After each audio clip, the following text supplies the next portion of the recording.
Hello नमस्कार सभी को। कैसे हो आप सब। आशा करते हैं कि सभी स्वस्थ होंगे, मस्त होंगे और रोज़ाना कुछ ना कुछ अपनी स्टडी करते रहे होंगे।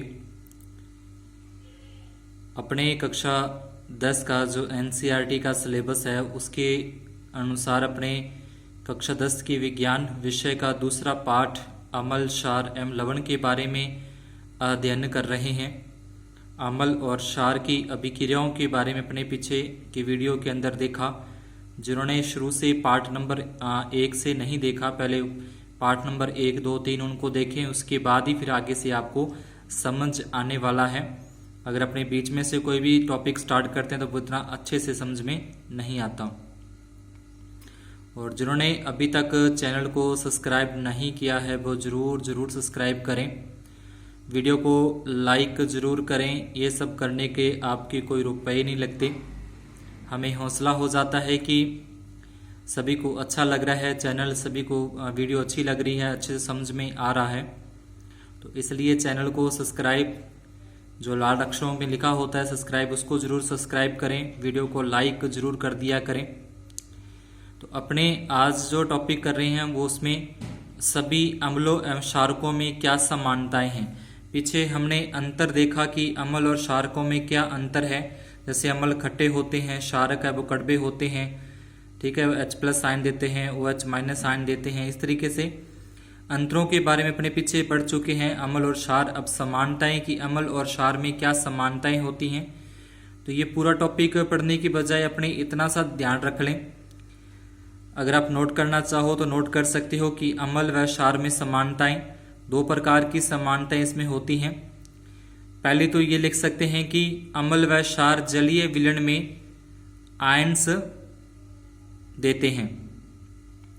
अम्ल व क्षार जलीय विलयन में आयन्स उत्पन्न करते हैं।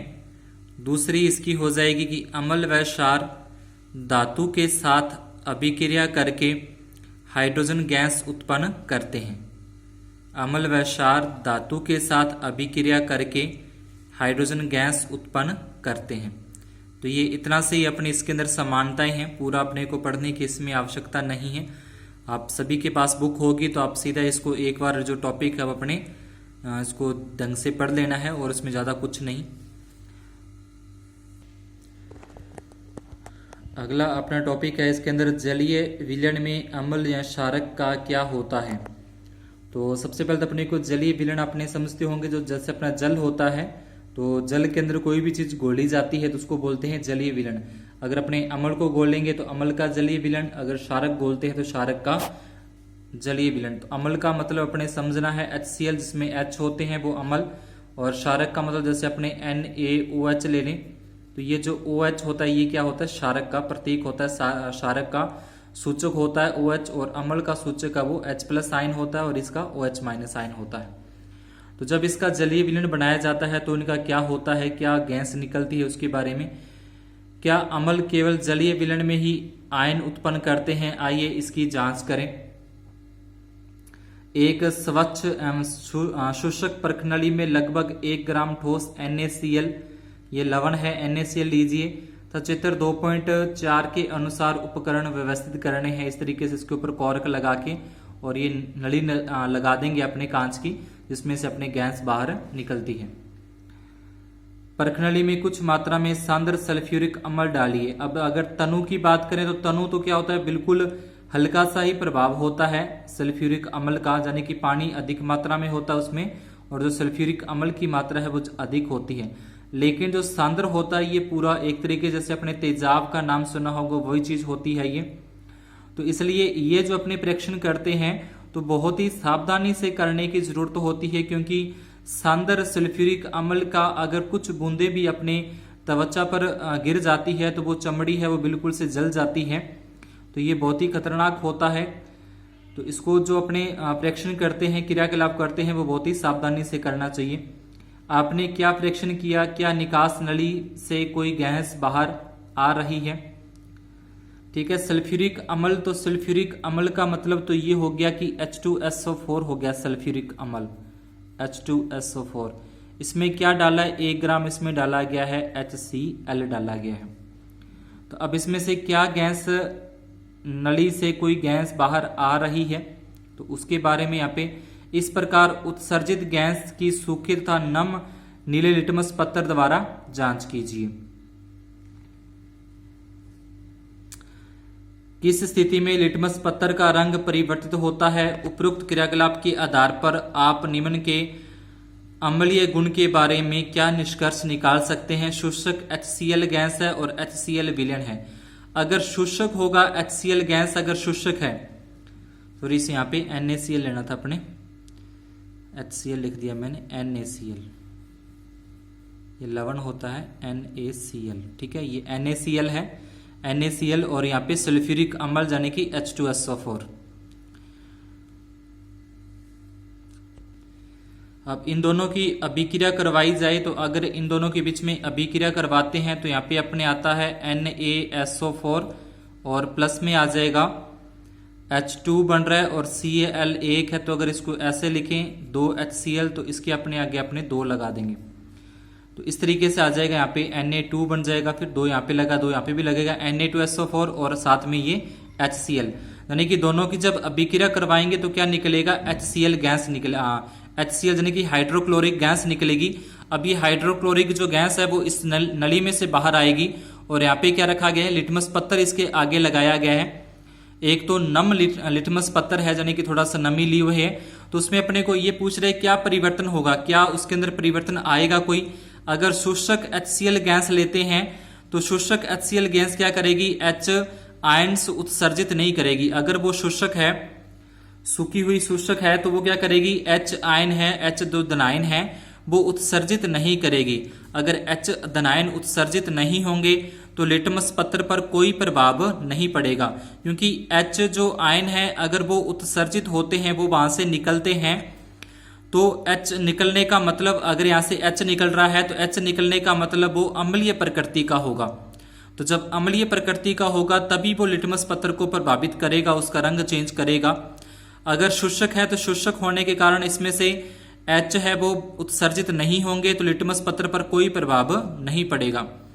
दूसरी तरफ अगर HCl विलयन है तो विलयन का मतलब ये हो गया कि जलीय विलयन का मतलब उसमें से H जो धनायन है, H आयन्स है वो उत्सर्जित होंगे, वो बाहर उत्पन्न होंगे, निकलेंगे बाहर। तो H आयन बाहर निकलने के कारण क्या होगा, तो वो अम्लीय हो जाएगा, जिससे जो लिटमस पत्थर है उसका रंग चेंज हो जाएगा। इस प्रयोग से यह स्पष्ट होता है कि जल की उपस्थिति में HCl में हाइड्रोजन आयन उत्पन्न होते हैं, यानी कि अगर अपने जल की उपस्थिति में इसका जलीय विलयन तैयार करते हैं तो ये H+ आयन जल की उपस्थिति में क्या होंगे, उत्पन्न होते हैं।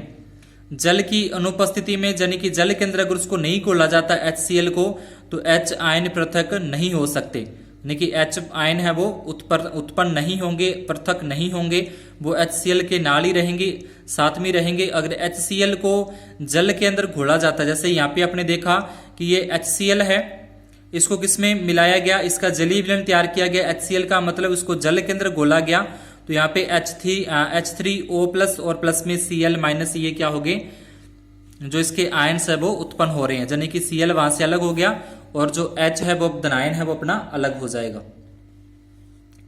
हाइड्रोजन आयन स्वतंत्र रूप में नहीं रह सकते, लेकिन जल के अणुओं के साथ मिलकर रह सकते हैं, इसलिए हाइड्रोजन आयन को सदैव H या हाइड्रोनियम आयन से दर्शाना चाहिए। तो ये इसकी अभिक्रिया आ जाएगी। हमने देखा कि अम्ल जल में H3O धनायन अथवा H आयन प्रदान करता है। आइए देखें कि क्षारक को जल में घोलने पर क्या होता है। तो अम्ल को जब अपने घोलते हैं, यानी कि HCl को जब घोलते हैं जल के अंदर, तो H+ आयन जो प्रदान होते हैं, H+ आयन उत्पन्न होते हैं, जो लिटमस पत्थर का जो रंग है वो चेंज कर देते हैं। अब जो क्षारक है, क्षारक का मतलब जैसे NaOH, जिसमें लास्ट में OH होता है, वो क्षारक है। तो जब उसको जल के अंदर अगर घोला जाता है तो क्या होता है, तो इसके अंदर ये हो जाएगा कि OH, इसमें से जो OH- आयन्स हैं वो उत्पन्न होते हैं। क्षारक जल में हाइड्रोक्साइड आयन उत्पन्न करते हैं। जल में घुलनशील क्षारक को क्षार कहते हैं। अब अपने से पूछे कि क्षार किसे कहते हैं, अगर ये सीधा आ जाए कि क्षार किसे कहते हैं, तो बोलेंगे जल में घुलनशील क्षारक को क्षार कहते हैं। और पूछे कि क्षारक क्या है, तो क्षारक लिखेंगे जो स्पर्श करने पर चीकने होते हैं और उसको यानी कि जो उसका जो स्वाद है वो तीखा होता है, जो स्वाद में तीखे और स्पर्श करने पर साबुन जैसे चिकने होते हैं वो क्षारक हैं, और जो क्षारक जल में घुल जाते हैं वो क्षार कहलाते हैं। तो दोनों के अंदर आपको ध्यान रखना है क्षारक क्या होता है। तो क्षारक यानी कि जो जल चिकने होते हैं, तीखे होते हैं, और क्षार जो ऐसे क्षारक जो जल में घुल जाते हैं वो क्षार कहलाते हैं। सभी क्षारक जल में घुलनशील नहीं होते। जल में घुलनशील क्षारक को क्षार कहते हैं। इनका स्पर्श साबुन की तरह स्वाद कड़वा होता है, प्रकृति संक्षारक होती है। इन्हें कभी भी छूना या चखना नहीं चाहिए क्योंकि ये हानिकारक होते हैं। तो उसके बाद ये अभिक्रिया अपने पीछे पढ़ चुके हैं। उदासीनीकरण अभिक्रिया उसी के बारे में बताया गया है कि जब अम्ल और क्षारक दोनों आपस में अभिक्रिया करते हैं तो उसको उदासीनीकरण अभिक्रिया कहते हैं। और अपने को उत्पन्न क्या होता है, तो अम्ल और क्षार जब दोनों आपस में अभिक्रिया करते हैं तो लवण और जल का निर्माण होता है। जल में अम्ल या क्षार के घुलने की प्रक्रिया अत्यंत ऊष्माक्षेपी होती है। जल में सांद्र नाइट्रिक अम्ल या सल्फ्यूरिक अम्ल को मिलाते समय अत्यंत सावधानी रखनी चाहिए। पहले मैंने बोला था कि जब सांद्र साथ में लिखा आ जाता है, सांद्र का मतलब कि वो एक तरीके का बुरे तरीके का तेजाब है। और तेजाब आपको पता ही है किस तरीके से जो मनुष्य की त्वचा है, चाहे वो किसी भी प्रकार की त्वचा हो, किसी की भी हो, तो उसको बुरी तरीके से जला देती है। तो जब ये सांद्र अपने काम में लेते हैं कोई भी परीक्षण करने के लिए, क्रियाकलाप करने के लिए, तो इसके लिए बहुत ही सावधानी रखनी चाहिए। अम्ल को सदैव धीरे धीरे तथा जल को लगातार हिलाते हुए जल में मिलाना चाहिए। जो अम्ल अपने मिला रहे हैं जल के अंदर, जो अभी अपने देखा कि जल में मिलाने पर अम्ल और क्षार का क्या होता है, अपना टॉपिक क्या था कि अम्ल या क्षार को जल में मिलाने पर क्या होता है। तो वो ये है कि जब जल के अंदर अपने अम्ल को मिला रहे हैं तो बहुत ही सावधानी से मिलाना चाहिए, धीरे धीरे मिलाना चाहिए और जल को लगातार हिलाते रहना चाहिए जब आप उसके अंदर अपने अम्ल मिला रहे हैं। अगर उसके अंदर अपने एकदम से बहुत ज्यादा अम्ल डाल देंगे तो उसमें से तेज ऊष्मा उत्पन्न होती है, तेज एकदम से ऊष्मा उत्पन्न होगी। जो कांच का बर्तन अपने जिसके अंदर जल ले रखा है वो एक तरीके से एकदम से फट जाएगा, टूट जाएगा और वो अपने को बहुत ज्यादा नुकसान पहुंचा देता है। तो इसलिए जो अम्ल है उसको धीरे धीरे मिलाना चाहिए और जल को हिलाते हुए, लगातार हिलाते हुए अम्ल उसके अंदर मिलाना चाहिए। मिलाने पर उत्पन्न ऊष्मा के कारण मिश्रण आस्फलित का मतलब होता है एक तरफ से उछलकर बाहर आना। ठीक है, जैसे अपने तेज आग पे कोई भी चीज बना रहे हैं तो वो जैसे दूध वगैरह गर्म करते हैं वो एकदम उछल कर बाहर आ जाता है। उसी प्रकार से ये है कि जब अगर बहुत तेज मात्रा के अंदर, अधिक मात्रा के अंदर अपने अम्ल मिला देते हैं तो वो जिस जल के अंदर मिला रहे हैं तो वो पूरा का पूरा जल उछल कर, क्योंकि बहुत तेज ऊष्मा वहां पे बन जाती है तो ऊष्मा के कारण वो जल बाहर की ओर एकदम उछलता है, वो अपने बॉडी पर गिर सकता है, जिससे काफी नुकसान या हानि हो सकती है, बाहर होकर बाहर आ सकता है तथा आप जल सकते हैं। साथ ही अत्यधिक स्थानीय ताप के कारण प्रयोग में उपयोग किया जा रहा कांच का पात्र भी टूट सकता है। सांद्र सल्फ्यूरिक अम्ल के कैन, डिब्बे तथा सोडियम हाइड्रोक्साइड की बोतलों पर चेतावनी के चिन्ह पर ध्यान दीजिए, यानी कि चेतावनी का उसमें चिन्ह लगा होता है या तो खतरा लिखा होता है जहां किस तरीके से जलने का उसमें निशान होता है, चिन्ह होता है। जल में अम्ल या क्षारक मिलाने पर आयन की सांद्रता में प्रति इकाई आयतन में कमी होती है। इस प्रक्रिया को तनुकरण कहते हैं। अम्ल एवं क्षारक तनुकृत होते हैं। तनुकरण का मतलब ये हो गया कि जैसे अपने जल लिया, जल के अंदर थोड़ी सी मात्रा के अंदर अम्ल या क्षारक मिला दिया तो उसको बोलते हैं तनुकरण।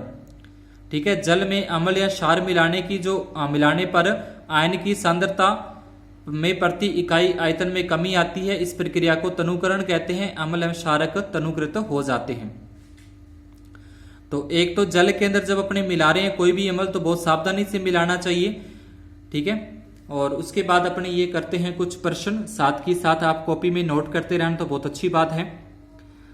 पहला प्रश्न है HCl। HCl मतलब ये अम्ल हो गया। HNO3 ये भी अम्ल हो गया। आदि जलीय विलयन में अम्लीय अभिलक्षण, अभिलक्षण का मतलब होता है गुण, अभिलक्षण का मतलब गुण क्यों प्रदर्शित करते हैं, जबकि अल्कोहल एवं ग्लूकोज जैसे यौगिकों के विलयनों में अम्लता के अभिलक्षण यानी कि गुण नहीं प्रदर्शित होते। तो इसका उत्तर आप लिख सकते हो क्योंकि HCl HNO3 आदि जलीय विलयन में H+ आयन, ठीक है, H+ आयन उत्पन्न करते हैं, H+ आयन उत्पन्न करते हैं जो कि अम्लीय गुण को प्रदर्शित करता है, जो कि अम्लीय गुण को प्रदर्शित करता है। इसलिए HCl, HNO3 आदि जलीय विलयन में अम्लीय गुण प्रदर्शित करते हैं, जबकि अल्कोहल एवं ग्लूकोज जैसे यौगिकों के जलीय विलयन में H+ आयन उत्पन्न नहीं होते, H+ आयन उत्पन्न नहीं होते, अतः यह अम्लीय गुण प्रदर्शित नहीं करते। उसके बाद दूसरा प्रश्न है, अम्ल का जलीय विलयन क्यों विद्युत का चालन करता है। तो यहाँ पे अम्ल की फिर बात हो रही है। अम्ल का मतलब जिसमें HCl या HNO3 जैसे ये अपने दी, तो ये अम्ल होता है।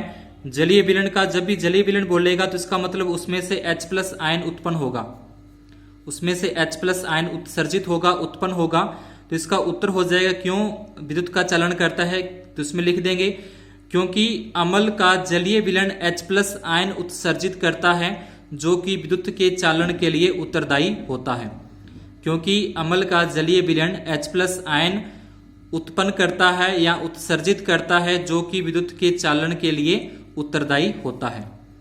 तीसरा प्रश्न है अपना, शुष्क हाइड्रोक्लोरिक गैस शुष्क लिटमस पत्थर के रंग को क्यों नहीं बदलती। तो इसके बारे में अभी मैंने पीछे बताया कि जो शुष्क हाइड्रोक्लोरिक गैस होगी उसमें से H+ आयन उत्सर्जित नहीं होंगे, H+ आयन उत्सर्जित नहीं होंगे तो वो लिटमस पत्थर का रंग नहीं बदलेगी। तो उसमें लिख देंगे क्योंकि हाइड्रोक्लोरिक गैस H+ आयन उत्सर्जित नहीं करती, क्योंकि शुष्क, ये लिखना साथ में, क्योंकि शुष्क हाइड्रोक्लोरिक गैस H+ आयन उत्सर्जित नहीं करती, अतः लिटमस पत्थर का रंग नहीं बदलता। चौथा प्रश्न है, अम्ल को तनुकृत करते समय यह क्यों अनुशासित करते हैं कि अम्ल को जल में मिलाना चाहिए न कि जल को अम्ल में। तो इसका उत्तर होगा क्योंकि अम्ल के अंदर जल को मिलाने पर बहुत तीव्र ऊष्मा उत्पन्न होती है, जिससे कांच का बर्तन टूट जाता है और वो अपने, यानी कि जो भी कांच का बर्तन टूट जाता है जो कि अपने लिए हानिकारक होता है, जिससे अपने को बहुत अधिक क्षति पहुंच सकती है। तो इसमें लिख देना है, ठीक है ये। उसके बाद पांचवा है, अम्ल के विलयन को तनुकृत करते समय हाइड्रोनियम आयन्स की सांद्रता कैसे प्रभावित होती है। तो इसमें लिख देंगे हाइड्रोनियम आयन की सांद्रता घट जाती है, ठीक है, ऐसे लिख देंगे घट जाती है, कम हो जाती है। जब सोडियम हाइड्रोक्साइड विलयन में आधिक्य क्षारक मिलाते हैं तो हाइड्रोक्साइड आयन की सांद्रता कैसे प्रभावित होती है। तो सोडियम हाइड्रोक्साइड का मतलब है, सोडियम हाइड्रोक्साइड का मतलब हो गया OH, ठीक है, NaOH। तो ये सोडियम हाइड्रोक्साइड, तो एक तो ये ध्यान रखना है OH, और क्या इसमें मिला रहे हैं, OH इसमें और मिला रहे हैं। तो एक OH यहाँ पे था, एक OH और मिला दे तो इसकी सांद्रता क्या होगी, बढ़ जाएगी। तो इसमें लिख देंगे हाइड्रोजन आयन की सांद्रता बढ़ जाती है, तो इसको लिख देंगे बढ़ जाती है। तो आज की क्लास में इतना ही। आशा करता हूँ आपको अच्छे से पूरा टॉपिक समझ में आ गया होगा, और ये जो प्रश्न अपने किए हैं इनको अच्छे से साफ साफ कॉपी के अंदर नोट कर लेना। तो जिन्होंने अभी तक चैनल को सब्सक्राइब नहीं किया है वो चैनल को जरूर सब्सक्राइब करें, और पास में जो बेल आइकन है उसको भी प्रेस कर दें ताकि आगे नेक्स्ट आने वाली वीडियो का नोटिफिकेशन आपको मिलता रहे। धन्यवाद, शुभ दिन।